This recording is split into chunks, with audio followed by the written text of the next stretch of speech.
Om Swastiastu, umat sedharma yang saya kasihi.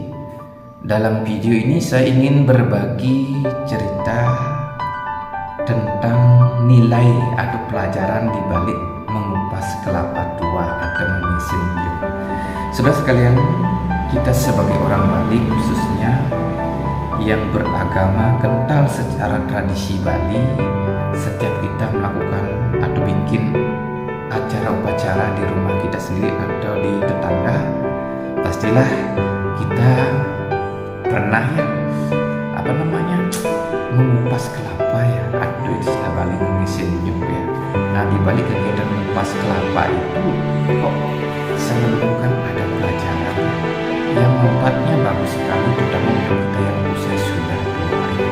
Manfaatnya luar biasa demi kesehatan kita, keselamatan kita di hari tua. Nah, saudara sekalian, nilai pertama yang saya temukan ini buah kelapa itu sendiri. Nah, buah kelapa yang terdiri dari serabut, kulit luar dan tempurung, kulit dalam yang keras, dan isi serta airnya itu melambangkan akal budi kita terdiri dari 3 lapis sifat alam semesta yang disebut dengan triguna. Nah, ini serabutnya itu melambangkan sifat tamas. Nah gitu, tempurungnya itu sifat raja. Tempurung punya kepanjangan, bertempur dan bertarung. Ini kalau hidup kita, akal budi kita ditutupi oleh sifat rajas, kita akan suka bertempur dan bertarung gitu ya. Ini kalau dalam bahasa Bali, tempurung disebut dengan kau. Kau itu punya kepanjangan kalu, jadinya kita kalu artinya bandel. Jadi kita jadi bandel, suka bertempur, bertarung. Tapi ini juga bagus kok. Ini kau ini bandel juga. Bandelnya dipakai apa? Bandel bekerja, bandel sembahyang, bandel belajar, arahkan. Kan tergantung kita mau mengarahkan dari sifat raja sikanya itu. Kalau tamasnya inilah sifat ini dilakukan oleh serabut, ini menunjukkan pikiran kita nanti serabutan. Nah, kenyal, pribadi kita kenyal, kelihatannya nanti kita kalem sambung. Itu ini pengaruh dari sifat tamasika. Nah, di hari tua ini sambuk itu punya kepanjangan dalam bahasa Bali kan sambuk. Ini serabut itu sambuk, samban bubuk pikiran kita. Samban artinya geringsutilah, kusut, bubuk kotor jadinya akal budi kita. Nah itu kalau sudah semakin tua umur kita, airnya habis ya, kering ini. Nah selanjutnya isinya itu simbol dari satwa guna di akal budi kita. Nah ini seperti isinya buah kelapa ini berguna sekali ya. Ini yang lebih berguna dari yang lain. Ini sih serabut, tempurung berguna juga, tapi isinya ini paling berguna. Nah isinya ini memungkinkan kita jadi orang punya potensi, punya misi. Pokoknya hidup kita jadi berdaya guna kalau akal budi kita penuh dengan guna satwa. Nah, guna satwa ini dapat ditambahkan dalam akal budi kita dengan cara sesuai kepanjangan kata isi, yaitu ingat sembahyang intinya. Jadi rajin sembahyang, rajin meditasi itu untuk menambahkan atau menambah isi guna satwa di dalam pikiran dan akal budi kita. Nah, ini airnya sendiri prinsip dari Atma sebagai air kehidupan ya. Atma sebagai air kehidupan itu laksana air itu ya, laksana air kelapa. Membuat pikiran kita cair, akal cair, tenaga cair, encer. Nah itu pemaknaan saya tentang buah kelapa itu. Nah selanjutnya pemaknaan yang kedua adalah makna dari kelapa tua ya. Nah ini menunjukkan jika usia tua, akal budi kita sudah tua. Nah usia sudah tua itu yang pertama saya dapat informasikan adalah air kesadaran kita itu di bagian lapisan tamasnya ini, di serabutnya itu sudah kering. Itu menggambarkan kalau usia kita sudah tua, fisik ini ya, isi ini sudah mengering, tenaganya sudah tidak cair, kuranglah seperti masa muda. Kalau seperti masa muda itu air kesadaran kita, air atma itu, air kesadaran hidup itu memenuhi seluruh lapisan tubuh kita. Tubuh ini jadi kuat kalau masih muda bagaikan kelapa muda itu di serabutnya masih basah banyak air itu ya. Itu menandakan tenaga muda kita masih encer gitu. Tapi seiring waktu usia bertambah ya air kehidupan itu mengering di tubuh kita sehingga kita jadi pribadi loyo, kurang bertenaga, pikirannya kurang cair, mulai pikun-pikunan.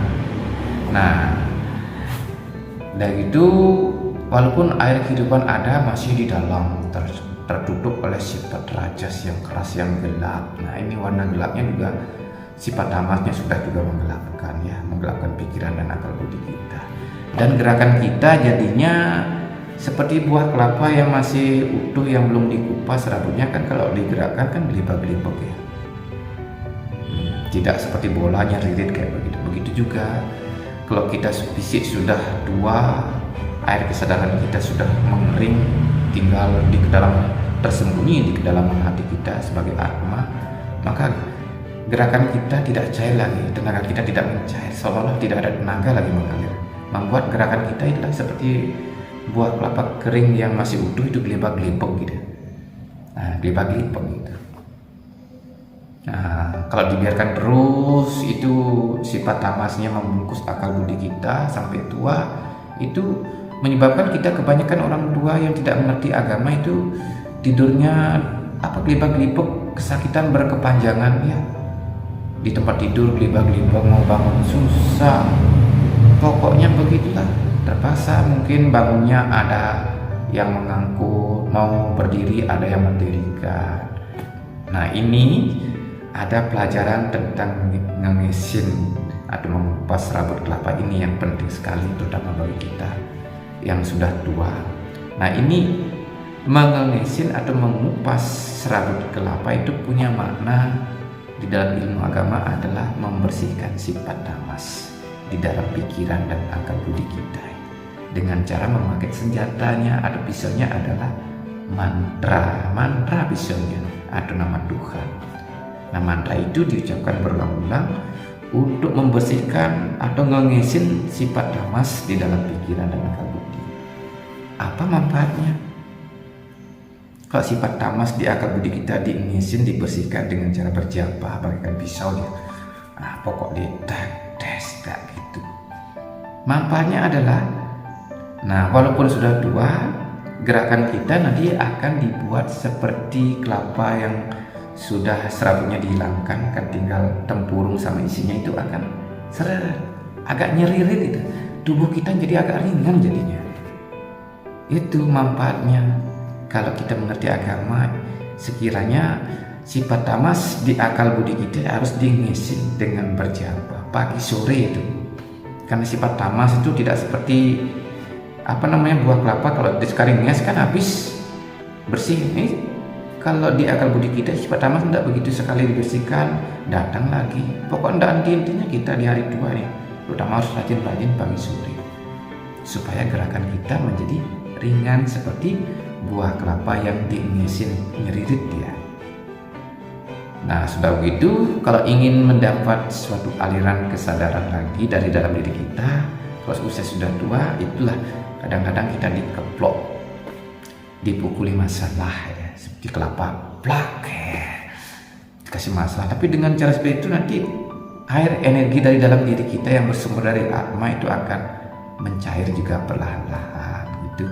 Dan gitu kalau kita punya guna satwam yang banyak di akal budi, memang kalau sudah tua memang harus dikeplokin ya, dikasih masalah banyak biar keluar, atau diketeter sedikit-sedikit, dikasih masalah dikit-dikit.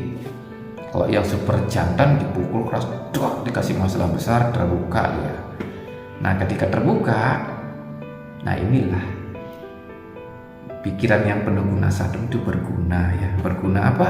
Ya mungkin kalau di kelapa bisa jadi kopra, jadi santan, jadi minyak itulah. Dari akal budi kita yang penuh dengan guna satwam membuat dari akal budi kita akan mengeluarkan banyak keahlian, keterampilan, ilmu-ilmu, wawasan, ide-ide yang sekiranya berguna untuk kebaikan bersama ya, untuk untuk ya ide-ide atau wawasan untuk memecahkan masalah moral, kesadaran, bagaimana ide-ide untuk menambah kecerdasan. Pokoknya begitulah ide-ide yang berguna bagikan isinya kelapa itu. Nah, isi itu menunjukkan misi. Jadi kalau pikiran kita, akal budi kita berisi guna satam sudah dibukakan, tentu akan punya misi. Misi di bidang agama, misi di bidang kemanusiaan, pokok misi-misi di bidang kebaikan.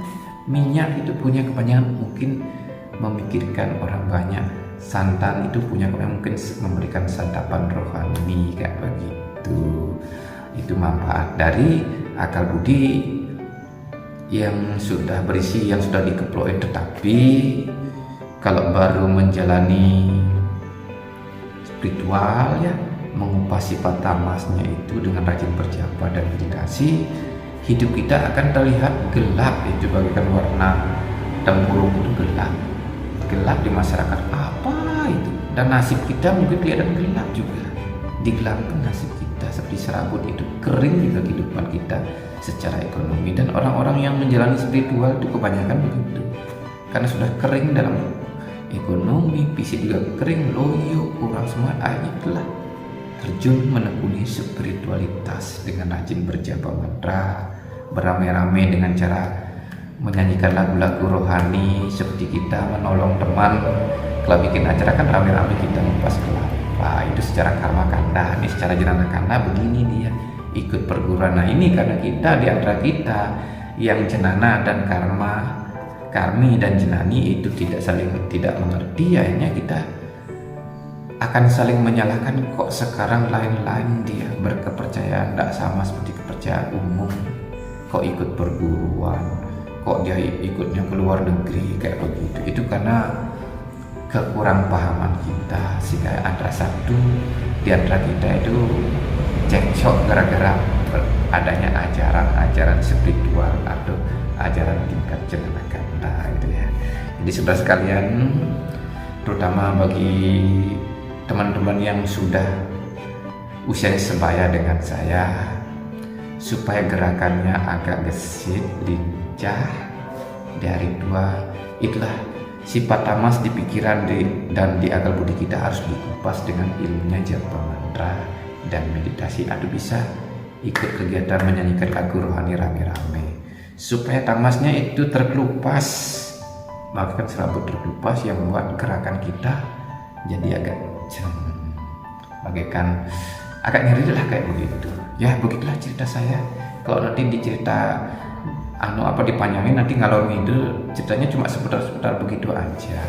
Nah, karena itu saya akhiri dulu cerita ini, dan nanti saya akan bagikan cerita-cerita yang lain. Di akhir cerita sebagai manusia biasa ya, saya tak luput dari kekurangan. Karena itu saya mohon maaf lahir dan batin, dan saya ucapkan Param Santi, Om Santi Santi Santi Om.